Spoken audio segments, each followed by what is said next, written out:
Good morning and welcome to the January 28th meeting of the City Utilities Committee. I am Councilmember Antonio Lewis, Chair of the committee. I'm joined by council members starting from my left, the Honorable Councilmember Matt Westmoreland, the Honorable Councilmember Howard Shook, and to my right, the Honorable Councilmember Madam Andrea Boone. Can I have a motion to adopt the agenda? It's been moved and properly second, moved by Councilmember Shook, second by Councilmember Westmoreland. Please open the vote. The vote is open.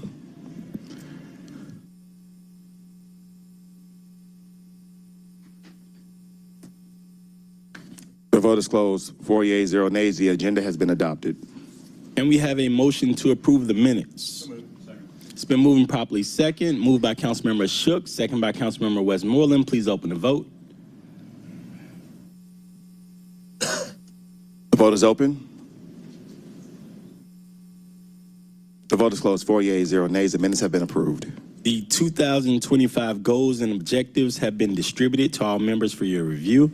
Please send any recommendations for the 2025 goals and objectives to myself and Mr. Johnson by Friday, February 7th.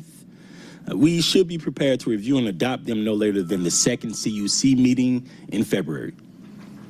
Mr. Johnson, do we have any speakers signed up? No. For public comment? No, Mr. Chair, we currently have no speakers signed up for public comment. Thank you. We'll go right into our consent agenda. Section G, ordinance for first reading, item number 125-01047. An ordinance by City Utilities Committee authorizing the Chief Financial Officer to amend the FY 2025 Series 2024 Water and Wastewater Commercial Paper Notes budget in the amount of $15,973,925.89 to transfer funds for watershed reserves for appropriations and add funds to the Butler Street Trunk Relief Systems Improvement Project and for the purposes. This takes us to our regular agenda, Section H, ordinance for second reading. Item number 225-01029, an ordinance by City Utilities Committee authorizing the mayor as designated to execute the Second Amendment in connection with supplies agreement listed herein, OEM and aftermarket repair parts and services for passenger vehicles, light, medium, heavy-duty trucks, vans, and SUVs on behalf of the Department of Public Works, Office of Fleet Services to revive, ratify, and extend the agreement on a month-to-month basis, retroactively effective November 25th, 2024, for a period up to 9 months and for other purposes.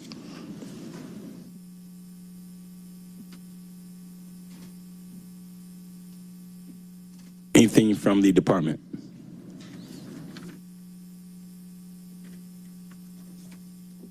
Chairman Lewis, members of the committee, Melissa Davis, Interim Deputy Commissioner for the Department of Public Works. This legislation authorizes the department to execute the second agreement to extend 10602 WS OEM aftermarket repair parts and services on a month-to-month basis, retroactively effective November 25th, 2024 up to 9 months. This extension would allow Fleet Services to continue sourcing parts while the department awaits final solicitation award for RFP AM DPW 2411-12561 Fleet Parts and Services. Anything from my colleagues? Councilmember Shook. You know, I don't know that I've ever seen the word revive in a caption before. We also have ratify and retroactive, which are kind of red flags. So could you talk about the history of this? Yes, sir. So the department's first 90-day extension expired on February 25th, 2025, or will expire, and at which time we requested, or did expire, I'm sorry, and at which time we requested an amendment to extend the contract up to 9 months, ending November 24th, 2024. We are working with the Department of Procurement on an RFP. Typically, the department usually procures these parts and services through an IFB. We changed that procurement process to an RFP to get more qualitative responses, so that we can have more qualitative and more and actually better parts rather than just going with the lowest bidder. Okay. I mean, I get it, but and maybe you've said it, but it didn't take. I mean, what happened that got this in the ditch? I'm sorry, sir. But why was this in the ditch? So the department was looking at a different sourcing platform. We were looking at another procurement process that was placed on hold. And so we then had to initiate this new process and this new RFP. And while we're going through the process of this last solicitation, we needed to reinstate this contract or extend this contract. Thank you. My pleasure. Second. Moving properly second. Moved by Councilmember Westmoreland, second by Councilmember Lewis. Please open the vote. The vote is open. Thank you. Thank you. Thank you. Will everyone please vote? The vote is closed. 4 yeas, 0 nays. This item is favorable.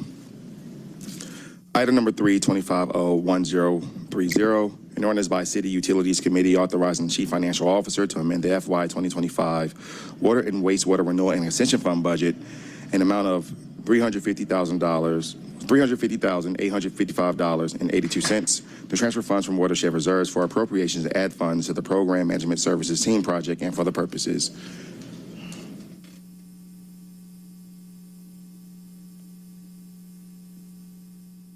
Someone from Watershed? Do we have any questions from my colleagues? Yeah.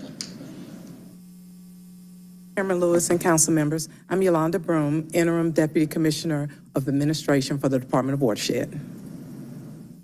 Mr. Shook. Yeah, could you just tell us about what we're funding here with this? Yes, sir. So this is the PMST contract that is currently active. It's with Stantec SG Contracting Joint Venture. This contract has already been approved. The initial one-year amount was $11 million. Because we had to do an amendment, we were waiting for the contract to be signed. We used some of those initial funds. This $350,855.82 actually puts that money back into the account that we used during that gap time. All right, thank you. Yes, sir. Been moving properly second. Moved by Councilmember Westmoreland. Councilmember Boone was a little faster than Councilmember Shook that time. Please open the vote. The vote is open.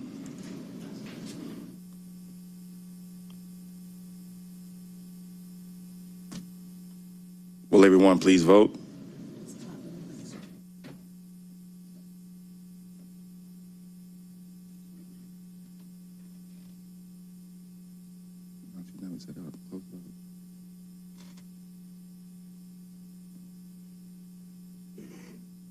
The vote is closed. 5 yeas, 0 nays. This item is favorable. We've been joined by the Honorable Councilmember Ishay Collins. Item number 4, 25-01036, an ordinance by Councilmember Jason H. Winston authorizing the mayor as designee to accept on behalf of the Mayor's Office of Sustainability and Resilience the additional Bloomberg American Sustainable Cities Grant Award of $120,000.00 to fund expenses related to the base grant accepted pursuant to Ordinance 24-01627 for the purpose of developing an innovation strategy and a citywide vision for driving progress at the intersection of racial wealth equity and climate action, to authorize the mayor as designee to enter into any necessary agreements in connection with the acceptance of this grant, to authorize the amendment of fiscal year 2025 intergovernmental grant fund budget by increasing anticipations and appropriations by $120,000.00 using house numbers as determined by the chief financial officer and for other purposes. Is anyone from the department here?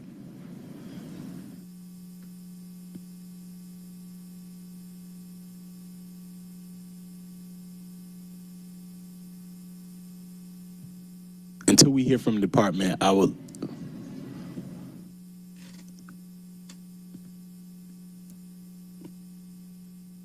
Oh, I moved to do, is this time sensitive? Mr. Chair, I do not know this is time sensitive or not. So I'll unless we can hear from the department before this meeting ends, I would like to hold this paper. Would you like to just move to the next? We'll wait. We'll move to the next.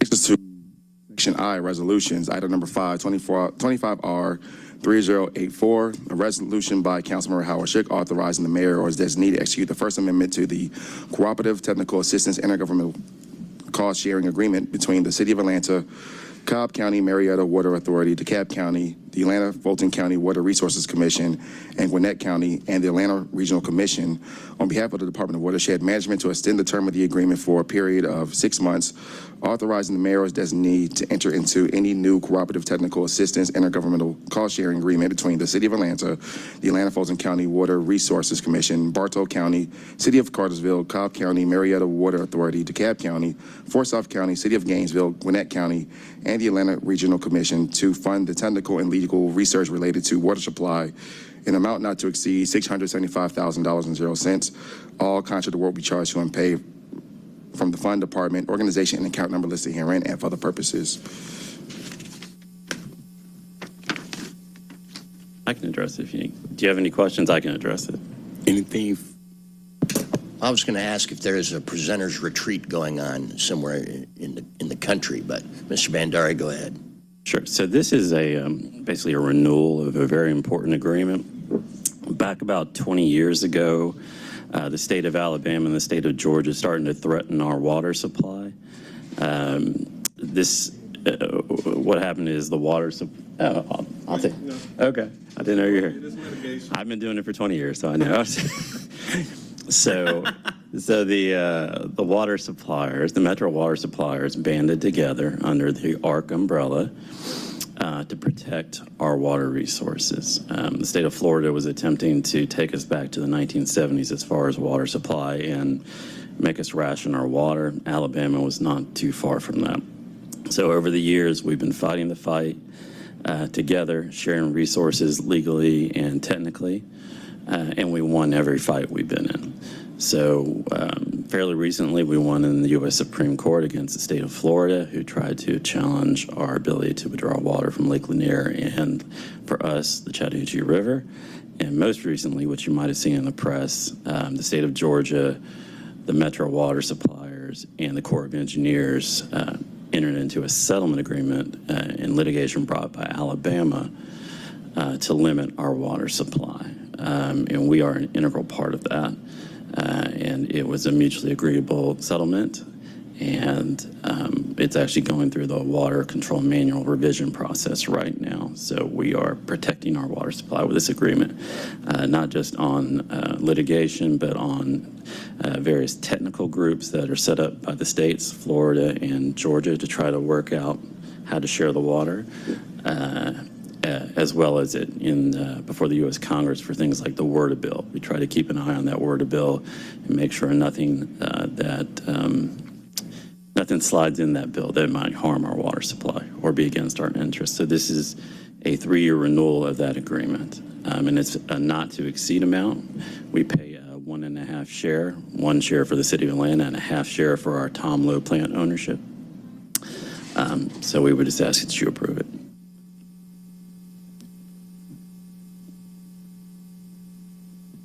Okay, thanks. So the Atlanta Fulton County Water Reclamation Authority is a signatory to this as well, right? Yes, yes. And remind me, is this cost sharing per population? Yeah, it's more or less pro rata based on population. And who's the lead law firm these days? It's Lewis Jones and it's Jones Fortuna. They call themselves now. They branched off of King and Spalding.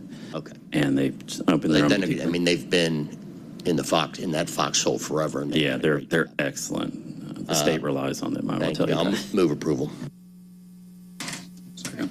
It's been moving properly second, moved by Councilmember Shook, second by Councilmember Collins. Please open the vote.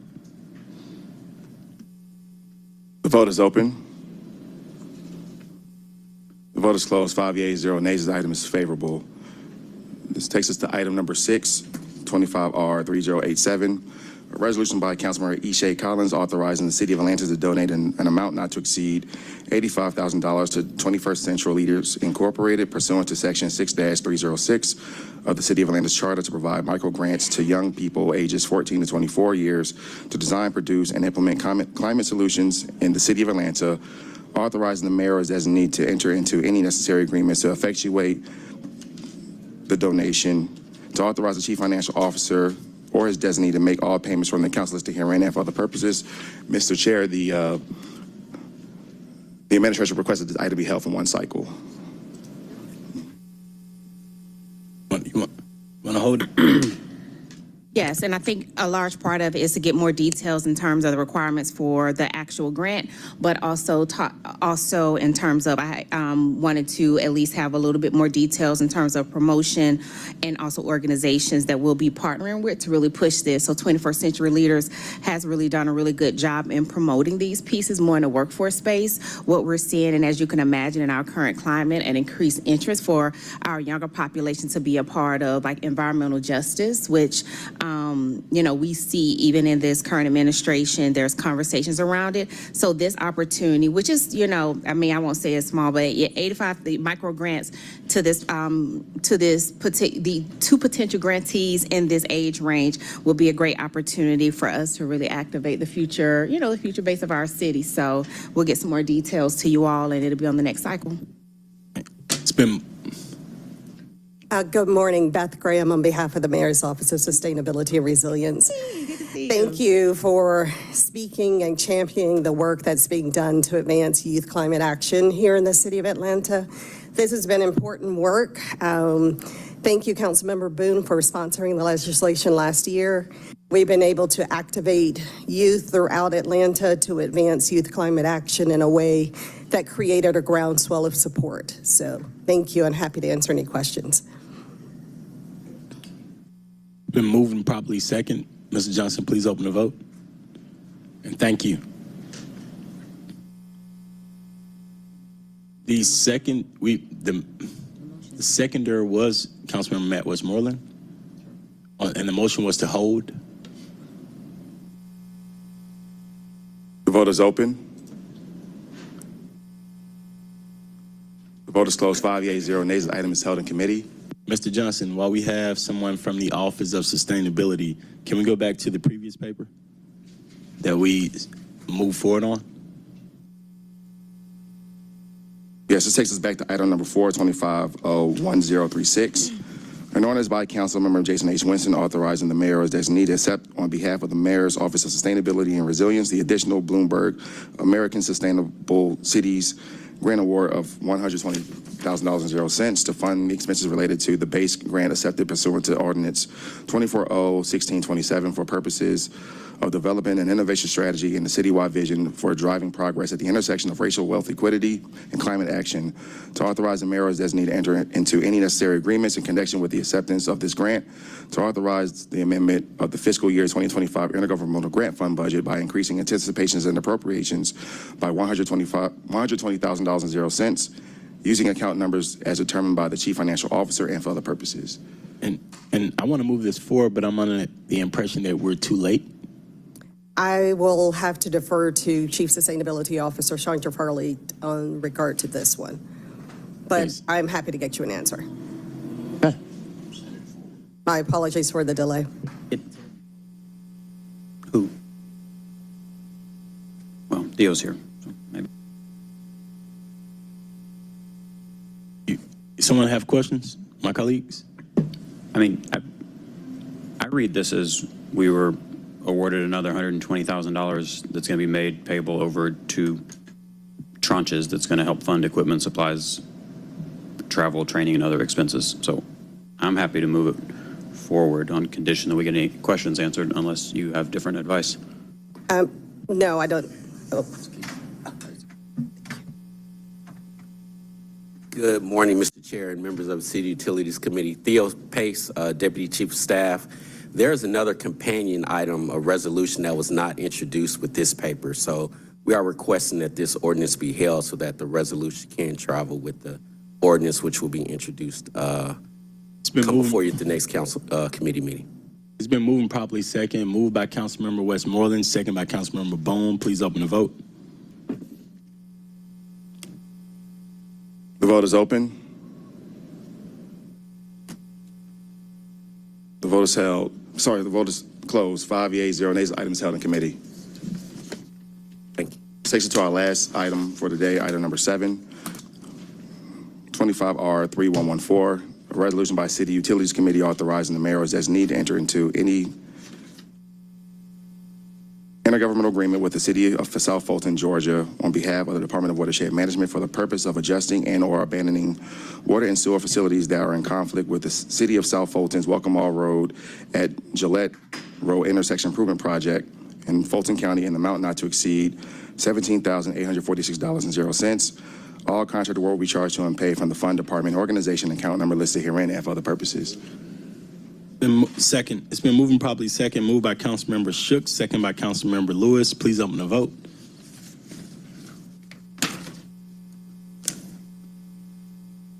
The vote is open.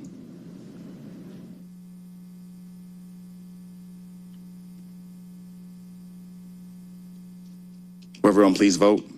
The vote is closed. 5 yeas, 0 nays. The item is favorable. Mr. Chair, that concludes our legislative items for today. Anything from my colleagues? The one announcement from the CUC committee, and please make the announcement that the administration will be giving an update on community access media at the February 11th CUC meeting. The addition to that is, I know we've been working on this for 3 years. Last year, that was a goal of this committee, and this year, my goal is to get it done. So my hope is that the administration will come with some of the results, some of the things that they've learned over this 3-year process if they've been researching this, because my goal is that this TV access channel is back on TV this year. Thank you.